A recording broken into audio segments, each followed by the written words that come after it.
Hamas ബന്ദികളെ മോചിപ്പിക്കാൻ തയ്യാറല്ല എന്ന കാര്യങ്ങൾ എത്തുകയാണ്. അതേസമയം ഇസ്രായേലിന് മേൽ വലിയ തോതിലുള്ള ഒരു പ്രതിഷേധം അത് ഇസ്രായേലിൽ നിന്ന് തന്നെ ഉയർന്നു വരുന്നുമുണ്ട്. ആക്രമണം 114 ദിവസം പിന്നിടുമ്പോഴും ഗസയിലെ ഹമാസിന്റെ തുരങ്കങ്ങളിൽ തൊടാനാവാതെ ഇസ്രായേൽ. യുദ്ധത്തിന്റെ അടിസ്ഥാന ലക്ഷ്യങ്ങളായി ഇസ്രായേൽ പറഞ്ഞത് ഗസയിലെ ഹമാസ് തുരങ്കങ്ങൾ പൂർണ്ണമായും തകർക്കണമെന്നായിരുന്നു. എന്നാൽ തുരങ്കങ്ങളിൽ 80% ഇപ്പോഴും സജീവമായി പ്രവർത്തിക്കുന്നു എന്ന് ഇസ്രായേൽ US വൃദ്ധങ്ങളെ ഉദ്ധരിച്ച് വാൾ സ്ട്രീറ്റ് ജേർണൽ തന്നെ റിപ്പോർട്ട് ചെയ്യുകയാണ്. മുതിർന്ന ഹമാസ് നേതാക്കളെ പിടികൂടുന്നതിനും ബന്ദികളെ മോചിപ്പിക്കുന്നതിനും ഇസ്രായേലിന് തടസ്സം സൃഷ്ടിക്കുന്നത് തുരങ്കങ്ങൾ തന്നെയാണ്.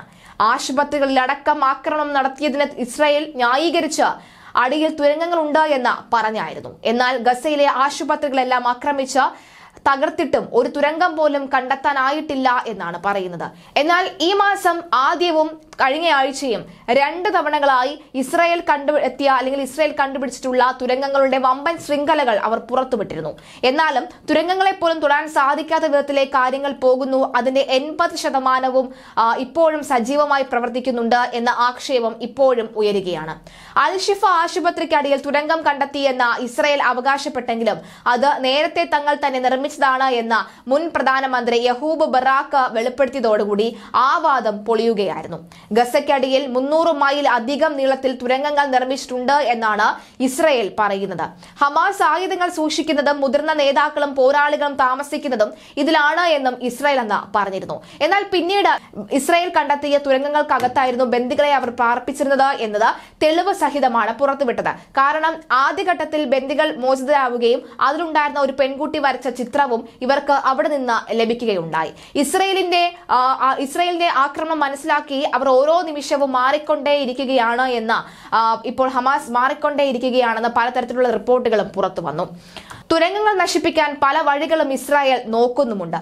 മെഡിറ്ററേനിയൻ കടലിൽ നിന്ന് തുരങ്കങ്ങളിലേക്ക് വെള്ളം അടിച്ചുകയറ്റി പ്രളയസമാന സാഹചര്യം സൃഷ്ടിക്കാൻ ശ്രമിച്ചിരുന്നു. വ്യോമാക്രമണം ദ്രാവക രൂപത്തിലുള്ള സ്ഫോടക വസ്തുക്കളും ഉപയോഗിച്ച് തകർക്കാൻ ശ്രമിച്ചിരുന്നു. തുരങ്കങ്ങളുടെ പ്രവേശന കവാടം കണ്ടെത്താൻ നായ്ക്കളെയും റോബോട്ടുകളെയും ഉപയോഗിച്ചു. എന്നിട്ടും തുരങ്കങ്ങൾ എവിടെ തുടങ്ങി എവിടെ അവസാനിക്കുന്നു എന്നതിൽ ഒരു പ്രാഥമിക ധാരണ പോലും ലഭിച്ചിട്ടില്ല എന്ന റിപ്പോർട്ട് വരുമ്പോഴും ഇതെല്ലാം ഉപയോഗിച്ച് കഴിയുന്നത്രയും വേഗത്തിൽ തന്നെ ഇനിയും മുന്നോട്ട് പോകും. ഈ തകർക്കുന്ന റിപ്പോർട്ടുകളൊന്നും മുഖവലിക്കെടുക്കുന്നില്ല എന്ന് വ്യക്തമാക്കുകയാണ് ഇസ്രായേൽ. ഗസ യുദ്ധത്തിന്റെ വഴിത്തിരിവെന്നോളം ജോർദാൻ സിറിയ അതിർത്തിയിൽ ഉണ്ടായ ഡ്രോൺ ആക്രമണത്തിൽ 3 US സൈനികർ കൊല്ലപ്പെട്ടു. ആക്രമണത്തിൽ 30-ലേറെ പേർക്ക് പരിക്കേറ്റതായും US സൈനിക വൃത്തങ്ങൾ അറിയിച്ചിട്ടുണ്ട്. സിറിയയിലെ അൽ താൻഫ് താവളത്തിന് നേരെയായിരുന്നു ആക്രമണം. ഒക്ടോബർ 7-ന് ശേഷം മേഖലയിൽ US സൈനികർ കൊല്ലപ്പെട്ടതിന് ഇതാദ്യമായാണ്.